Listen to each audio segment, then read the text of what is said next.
sais pas ce qui s'est passé, yo, là, y'a un petit souci. C'est le truc le plus fou que j'ai fait de ma vie, je crois qu'il est encore plus fou que l'autre. Pour cette vidéo de fou, où je vais peut-être rebuy un 50 000 $, un tournoi à 50 000 $, c'est-à-dire repayer 50 000 pour re-rentrer dans le tournoi, eh ben je demande un maximum de pouces bleus. Et vous savez quoi? L'objectif de cette vidéo, c'est 10 000 likes, 10 000 pouces bleus. C'est quoi 10 000 pouces bleus? Allez, mets le tien, tu peux en mettre un par personne, utilise-le, mets-le, il est là juste en dessous de la vidéo. Clique dessus, il apparaît, il devient bleu et moi j'espère pas finir tout bleu à la fin de ce tournoi. Yo la famille, aujourd'hui on est à Six Flags Mountain, c'est un parc d'attractions de fou furieux. Je suis jamais allé, j'étais à Six Flags en Belgique, Six Flags Belgium, d'ailleurs c'est des Belges qui nous regardent, c'est déjà un truc de ouf. Et il paraît que ça c'est encore plus ouf, il paraît que c'est un des parcs d'attractions les plus violents de tous les États-Unis. En témoignent ces cris derrière moi. Il y a des attractions où il y a genre, je sais pas moi, 12 loopings. Enfin bref, on va vous présenter quelques attractions, on va aller les faire. Elle a jamais fait aucune there is no attraction park in Latvia? Non?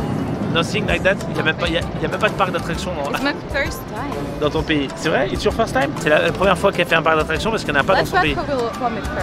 Elle veut savoir qui va vomir en premier. Moi, me, I vomit a lot in those things. Mais normalement, les roller coasters, ça me fait mal au ventre, mais ça me fait pas jusqu'au point de vomir. Ready for that? You fear? I'm not ready.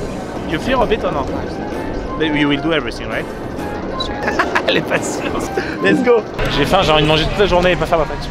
Tu sais, le mec au ski qui se pose ouais, je suis ce mec là moi. Je suis ce mec là, il va en parc d'attraction, il fait une attraction mais je me pose après.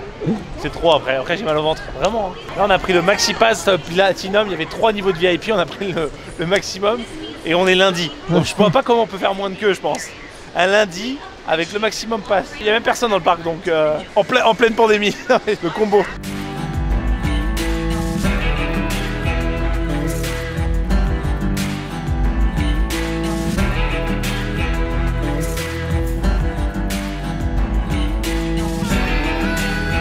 First attraction, directly in front, tout devant directement. There is a looping, maybe 3, maybe 4. C'est le même genre de parc que Destination Finale 3. Là il rigole et là il va y avoir un truc dans les rails et c'est terminé. Terminé les frérots. Un des grands 8 de ce parc a été une source d'inspiration pour Destination Finale 3, c'était dit sur Google, je l'ai vu. Non vraiment, le Viper, je crois l'attraction le Viper, on va voir laquelle c'est de ce parc, a été une source d'inspiration pour une copie conforme pour le grand 8 qui a pété quoi, dans Destination Finale 3, c'est ça. Il était pas fou en vrai, mais j'ai envie de vomir quand même. Je pensais pas avoir envie de vomir si vite là. C'est le Viper derrière. Il va être fou je pense. C'est le plus gros? Est-ce que tu vas le faire? Ouais, je vais tout faire. J'ai mangé des macaronis dégueulasses. Et je me sens pas bien. On a fait une seule attraction. Je me sens déjà pas bien, j'ai déjà plus envie. J'ai déjà envie de rentrer. Faut que je m'économise parce que sinon je vais vomir. Ça sera filmé en slow motion 120 FPS. Le titre est bon. Je vomis sur la voisine. Là, on va partir sur une attraction avec de l'eau. Ton yo il va prendre cher là. Putain, en fait c'est un truc, dans les trucs comme ça, faut pas déchatter en fait. Il y en a qui sont ultra mouillés, il y en a qui sont pas du tout mouillés. Non c'est vrai. Des trucs comme ça, il y en a toujours qui déchattent en fait. C'est un peu le petit bonheur à la chance. Et même la technique de prendre les sièges qui sont pas mouillés, bah ça veut rien dire parce que parfois ils tournent dans un autre sens, il me semble. Genre là tu vas prendre la cascade là, dans les jambes voilà, là dans les jambes.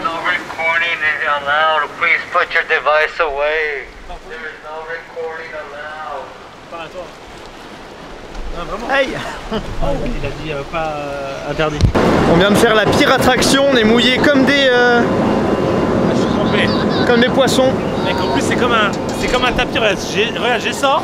Je peux les sauver mec, j'en ai partout. Toi t'as pris cher dans le dos, hein. C'est celui qui a pris le plus cher ouais. Ah ouais? T'es trompé, s'il te plaît. En fait tu prenais toutes les grosses vagues dans le dos. Ah j'ai tout pris. Et moi je les prenais sur le côté. Mais d'abord tu les prenais toi. Vlada pas mal aussi. J'ai soif, Yo, tu peux me presser un peu d'eau? Tu peux me presser un petit verre d'eau là? Encore là. Ah ouais. C'est la pire matière. Ça absorbe, elle a pris 2. Elle est 2 fois plus lourde qu'avant. On est en octobre quoi, il fait froid. Et les pieds aussi c'est... Ah, les pieds heureusement je les ai mis sur la plateforme. Ah t'as rien dans les pieds? Rien sur les pieds. Ah putain. J'ai tout dans le cul là. Le cul et le... Tu vois le cul? Ah ouais ça fait... Ouais. Je sais pas ce qui s'est passé yo là, y'a un petit souci. La particularité de cette attraction en fait c'est genre que t'as les pieds en bas. En gros c'est comme un télésiège. C'est pas un wagon, c'est un télésiège. T'es assis dedans et t'as les pieds en bas. C'est plus fun. C'est-à-dire quand tu fais un looping, tu vois tes pieds quoi. Moi j'ai déjà fait un truc pareil à Six Flags justement. Avec genre 7 loopings, le vampire s'appelait. Mais ouais, ceux-là ils ont l'air un peu pires quoi. À mon avis celui-là il est violent. Hein.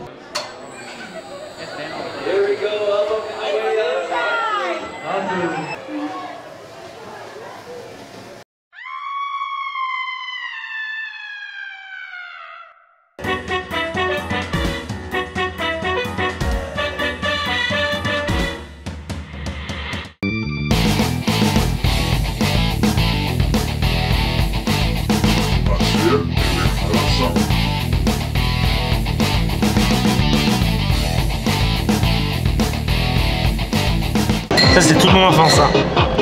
Les Martiens de Toy Story. Ils veulent pas partir de la machine. Imagine ils sont vraiment vivants. Oh. Le grappin l'a choisi. Il faut le laisser partir, fils de pute. Une grosse cam. Une plus grosse cam. Ah Todd, mec Todd, là j'ai Todd là. Par contre là je crois qu'il est mal placé frérot. Ah ouais, il est mal placé mais j'aime bien le mal placé parce qu'en fait c'est contre-intuitif j'ai l'impression ce jeu. Tu vas juste choper le... Ah oui, ouais. Chope la plateforme, prends la volée, démonte-le, casse-la. Bien joué, bien joué. Ah, le fameux Vipère, il est comment? Destination finale, il paraît. Il paraît que c'est celui dont ils sont inspirés pour faire Destination finale 3. Donc, allons-y. Il est pire que l'autre, celui de tout à l'heure? Je sais pas. C'est vraiment le début, c'est comme Destination finale. C'est là où il y a le rail qui se pète et tout.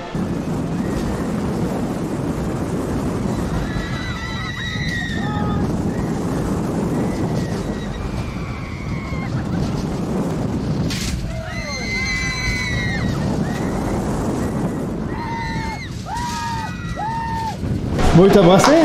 Wow. Je suis pas bien, moi. Je suis pas bien là. Celui qu'on va faire, on part la tête en arrière. C'est l'un des plus mortels. Ça va faire mal.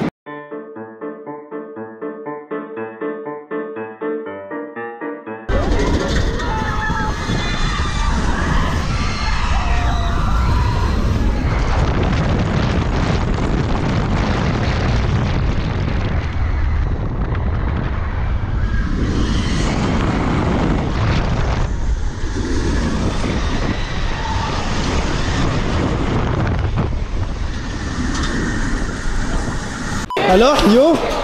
Ah, j'ai jamais fait un truc comme ça de ma vie. Hein. Les parcs d'attraction toute ma vie, j'ai jamais fait un truc comme ça. C'est le truc le plus fou que j'ai fait de ma vie. Je crois qu'il est encore plus fou que l'autre. Ouais, mais ça, on part en arrière en fait. Mais ça, c'est X2, ça s'appelle X2 si vous venez à Six Flags ici, Californie. X2. X2. Ah non, mais c'est trop là. C'est trop, moi je décollais et tout du truc, tu t'envoles. Les pieds aussi ils bougent. C'est trop le grattage de queue aussi. On a gratté toute la queue, c'est trop. Ah oui, la queue est assez énorme. Un lundi soir, ouais. Pour un lundi, ouais. Imagine un dimanche. Ouais, ça c'est blindé, un dimanche tu fais 3 heures de queue. Bah Yo, t'as froid? T'as chaud? J'ai froid. Mais t'as une veste, pourquoi tu mets pas ta veste? Parce qu'elle est trempée. Ah bon? Ouais. Pourquoi elle est trempée? Parce qu'on était à la rivière sauvage, je sais pas comment on appelle ça, mais là c'est version Six Flags. Normalement t'es pas trempé dans les rivières sauvages, c'est des faux trucs, c'est des trucs où genre t'es un tout petit peu mouillé. Mais là c'était nimble, genre t'es mouillé toute la journée. Donc elle est à 10 quoi, elle est à 12 donc bon. Il fait 12 ouais, l'eau elle est gelée. Mec on a fait la rivière, putain mais on est des débilos. Bah en fait c'est la seule attraction calme en fait. Enfin calme pour le ventre, et il fallait après manger il fallait.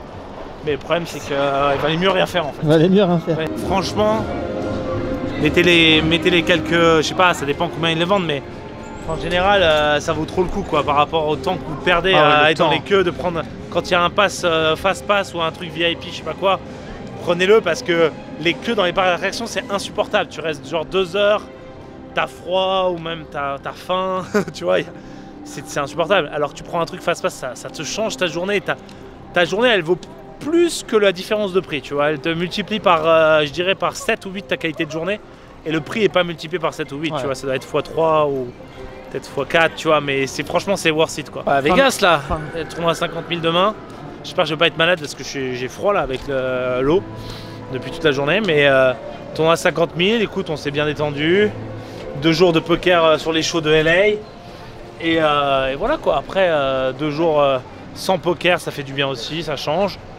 Je suis un peu fatigué, je vous avoue, mais bon, on va pas arriver tard à Vegas, donc ça va. Je vais avoir une nuit de sommeil correcte. Je vais aller au sport en me réveillant. 50 000 $ WSOP, c'est un des tournois les plus importants du programme.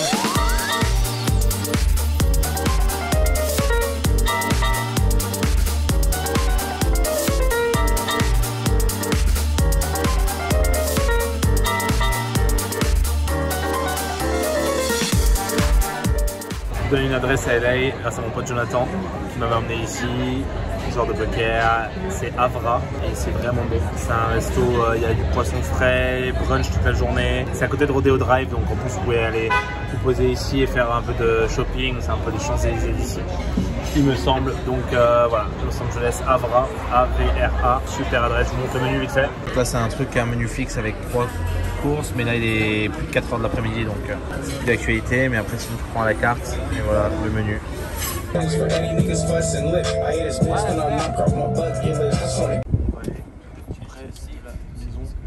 Justin Timberlake. Let's go to speak with Justin.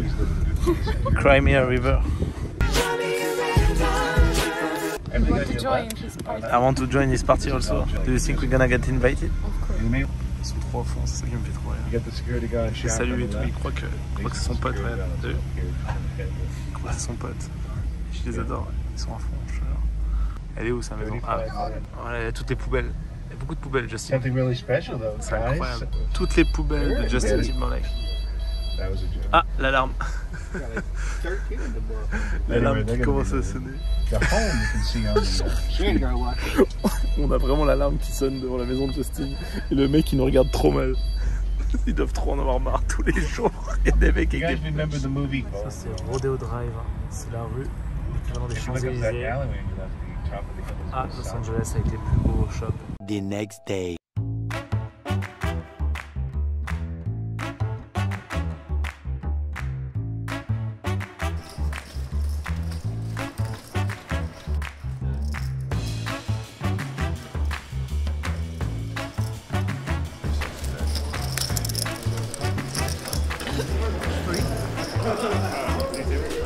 Bon, bah j'ai sauté contre Adamo qui a pris sa revanche. J'ai 145 000 au départ du coup, sur 3 000, 6 000, donc j'ai genre une vingtaine de blindes. J'ai limpé au hijack, c'est Adamo au bouton, plutôt très actif, il a beaucoup de 3 bêtes, il a beaucoup, il est ultra actif. Du coup, le plan s'il raise, c'est de faire tapis. Il raise au bouton, 21 000, on fait tapis, il n'est pas content, il paye, il a paire de 8. Voilà, la pointure juste au-dessus et ça tient. On est devant la machine, c'est jamais bon signe. On va swipe la carte. Il y a un seul rebuy et je vais l'utiliser. Une journée à moins 100 000 ou pas, parce que pour le moment on est à moins 50 000. Même si on a mis 100 000 dans la boîte, pour le moment c'est juste à moins 50. Enfin juste, c'est beaucoup. Mais on a bossé pour ça aussi et voilà, ça fait partie du jeu. Je vous avoue que être sur 100 000 sur une journée, ça ne m'est pas arrivé souvent. Ça fait partie du jeu, vraiment. Je vois ça comme un jeu vidéo. J'ai la bankroll, ça m'a pris des années, ça prend du temps, step by step. À l'époque, quand je rebayais un 1000, ça me faisait ultra mal. Je rebayais un 500, ça me faisait ultra mal. Après, c'était pareil. Je rebayais un 5000, ça me faisait ultra mal. Un 1000, ça me faisait plus mal. Puis après, je rebayais un 10 000, ça me faisait pas mal. Quand un 25 000, ça me faisait encore mal. Et ainsi de suite, et ainsi de suite. C'est toute une question de bankroll, toute une question aussi d'entraînement. Le field est OK pour un 50 000, on va dire. Si le field avait été horrible, j'aurais pas rebuy. Il y a eu beaucoup de... Il y a quelques joueurs amateurs qui sont venus jouer. Mais bon, ça fait jamais, voilà, ça fait jamais, jamais très enthousiaste de rebuy un tournoi aussi cher. Allez, seul français en course, va falloir représenter là. C'est pas agréable comme sensation, mais ça va pas m'appliquer dans mon jeu. Ça va pas changer mon jeu. Voilà, c'est plus important, je suis pas en tilt. A few moments later. Je suis parti à tête très top, UTG contre UTG2. J'avais paire de roi pour une quarantaine de blindes. Il avait paire de dames. J'ai resté 18 000, il a fait 44 000. J'ai fait tapis 320 000 et il a collé paire de dames. Et j'ai doublé 620, 125, 635 000 pour cette reprise.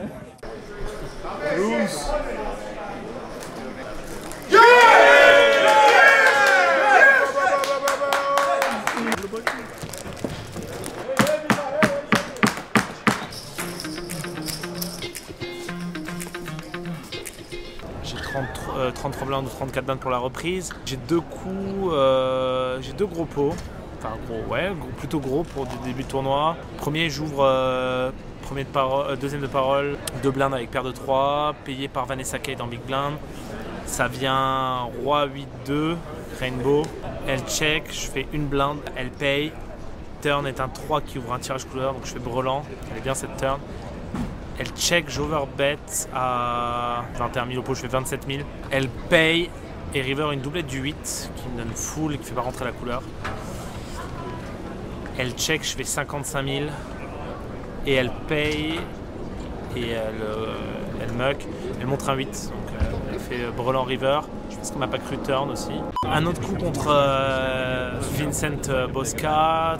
Très fort joueur online, Ice-Tex tournoi. Il relance en début de parole et je paye au cut-off avec As-5 de cœur, payé aussi par la Big Blind, on est 3. Flop, ça vient Dame 4-3 avec un cœur, donc j'ai ventral et le backdoor flush. Check de la Big Blind, Vincent fait 20% pot à peu près. Je paye et la Big Blind fold. La turn est un 6 qui me donne maintenant tirage quinte par les deux bouts mais qui ouvre pas de tirage couleur possible. Check de Vincent. Et là je décide de bluffer. J'ai une dame ici principalement quand je bête. Je bête un tiers pot. Il paye. Le but c'est de bluffer une dame en 2 temps. Enfin de représenter une dame en 2 temps. Faire folder des paires servies principalement chez lui. Ou des autoras qu'il a abandonné turn. Je pense qu'il foldera turn et autoras. Donc ce qui est bien pour nous puisqu'on a une petite autoras. On bat pas les grosses autoras. Un tiers il paye. Et river une doublette de la dame, il a moins souvent la dame et c'est dur de me mettre sur un bluff. Je pense qu'il faut avoir des bluffs aussi à la river, faut pas avoir que une dame quand on mise et donc je pense que c'est un de mes meilleurs bluffs celui-là. Un de mes seuls et un de mes meilleurs bluffs, donc je pense que je suis obligé de la bluffer contre des bons joueurs comme ça sur un 50 000. J'aime pas spécialement bluffer au poker mais ça fait partie du... C'est ultra important en fait sur des tournois à 50 000 de faire des bluffs parce que les joueurs sont très forts, donc si tu veux juste jouer un jeu exploitant de value dans les tournois à 5000, à 2000 ou à 3000, c'est pas mal, parce que les gens ne croient pas en général, et il y a souvent des joueurs plus faibles qui vont vous coller trop souvent, et ça suffit beaucoup, il y a besoin de faire peu de bluffs, mais sur un tournoi à 50 000, je pense qu'il faut avoir des bluffs dans ces spots-là. J'ai fait 2 tiers pots, 44 000 genre dans 63 000 et il n'était pas content, hein. Il a tanké même genre 1 minute et il a fini par... Il a collé avec roi dame, bon il a roi dame, ce qui est normal, brelan. Mais du coup j'étais content, je pense qu'il fold toutes les paires servies et donc c'est cool, je pense. On le saura jamais, mais je pense, voilà, j'y retourne.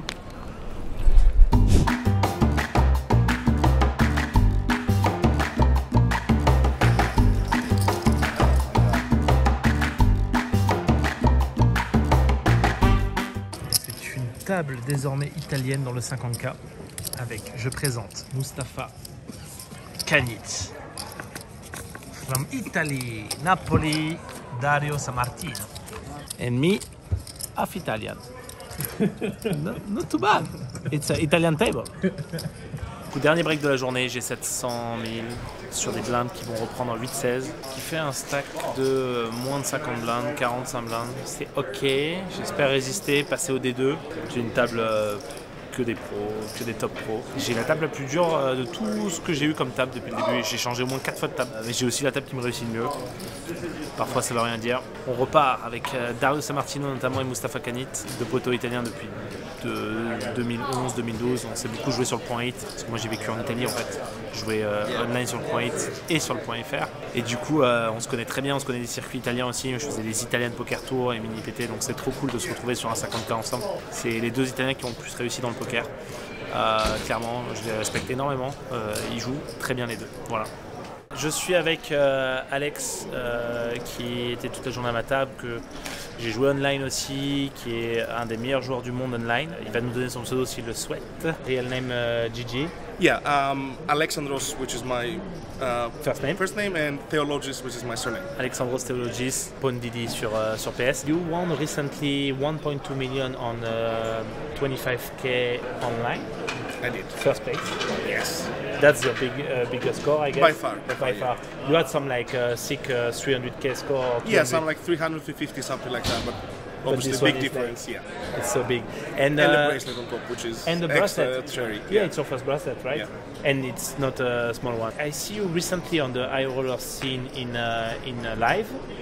Is it your, like one of the first high roller you play in live? Yeah, well, I would say one of the first high rollers I play in general. 50K is my biggest buy-in so far. As for 25Ks, I played maybe like 3 or 4 lifetimes. So yeah, it's one of my first high buy-ins for sure. I generally tend to enjoy online a bit more than live, but live, of course, is different completely. I think you have a good poker face live for online grinder. Many online grinder they give away a lot of information, and you don't give away too much. Thank you. For someone that play online, Probably I because I'm noticed, just so bored and just don't care. yeah, you have a good presence on the table. No, Yeah, it looks like you play more live than actually what you did. What are the biggest difference between the field on a 50k live, like you notice now, and on a 25k online?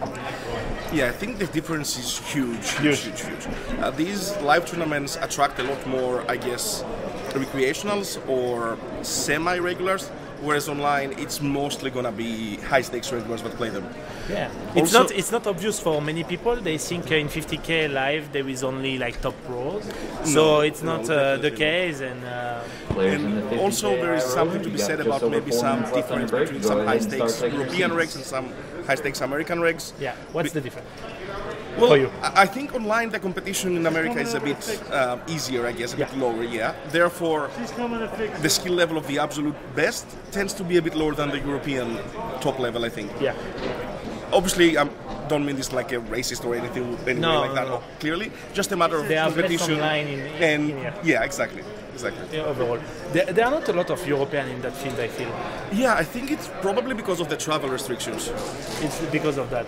Yeah. Then it's good for you. Yeah. Well, we'll find out how good it is. Good luck, Alex. Thank you. You too. Thanks.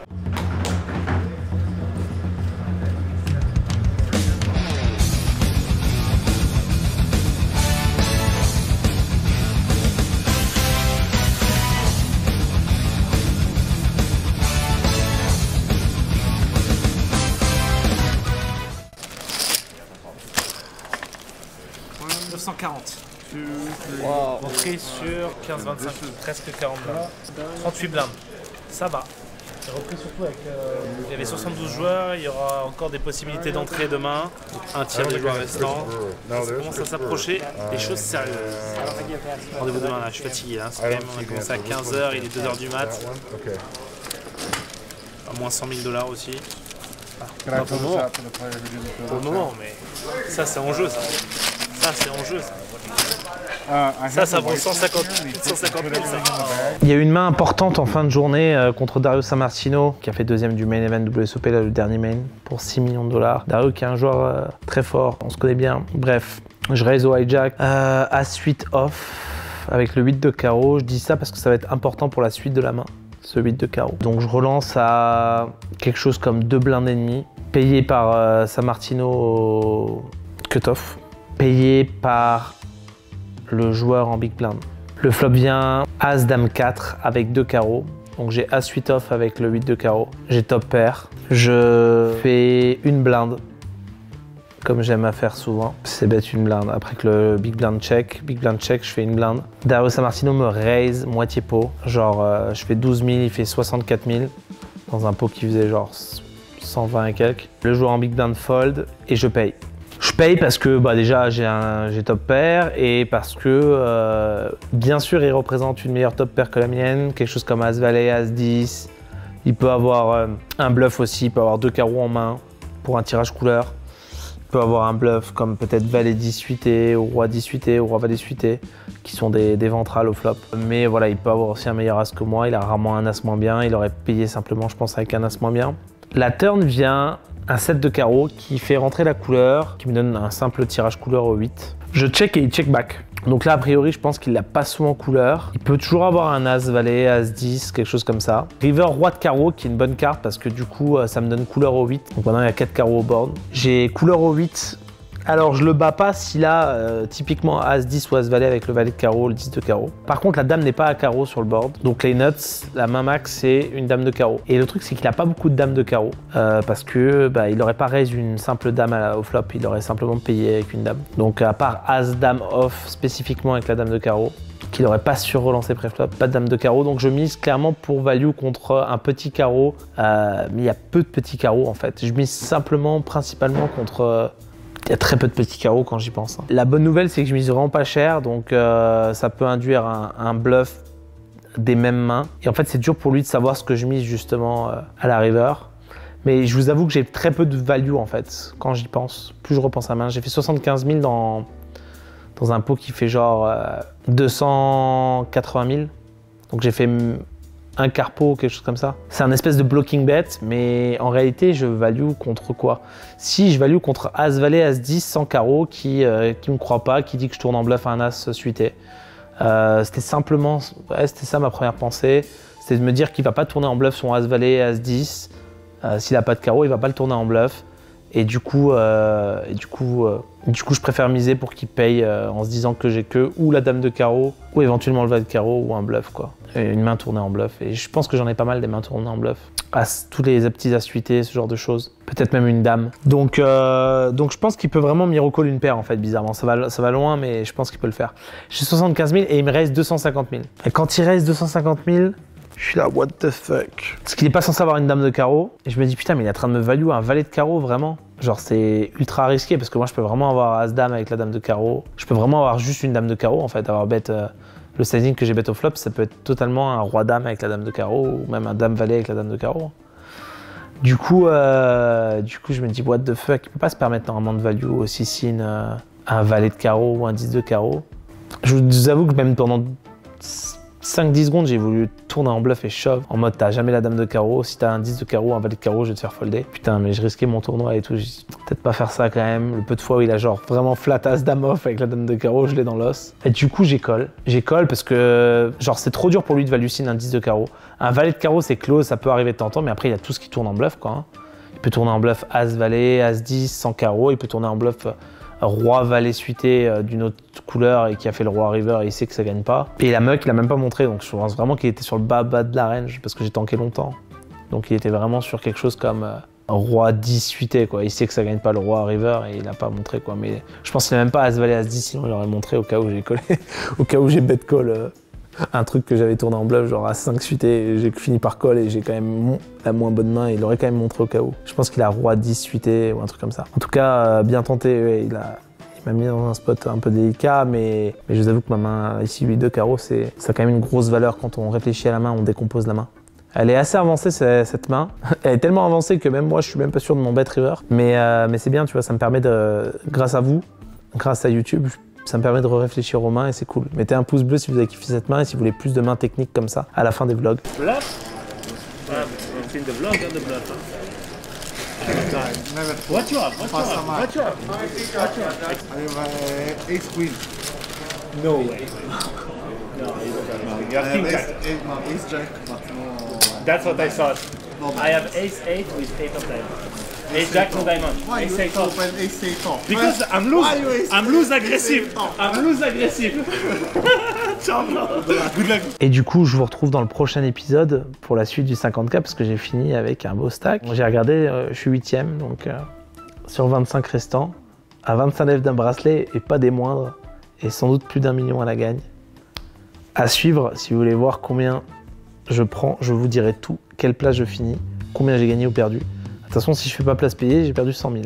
Ça va piquer. Allez suivre ça dans le prochain épisode. Pour ça, il suffit de s'abonner à la chaîne en cliquant sur le bouton s'abonner et activer la cloche à côté du bouton s'abonner. Ça vous permettra de recevoir le prochain épisode et de savoir quelle place je ferai sur ce 50K High Roller WSOP magnifique. Ok les amis, vous avez vu qu'on avait 7 des standards maintenant, on a mis des standards en place. Je crois qu'on ne redescendra plus en dessous maintenant. C'est 10 000 pouces bleus l'objectif. 10K pouces bleus. Attends, j'ai mis 100K dans le tournoi, 10K pouces bleus, c'est quoi? C'est 10% de ce que j'ai mis de ce que j'ai jeté dans ce tournoi. Pas encore. Allez, 10 000 pouces bleus, je compte sur vous. Je vais me coucher, je suis mort. Ciao.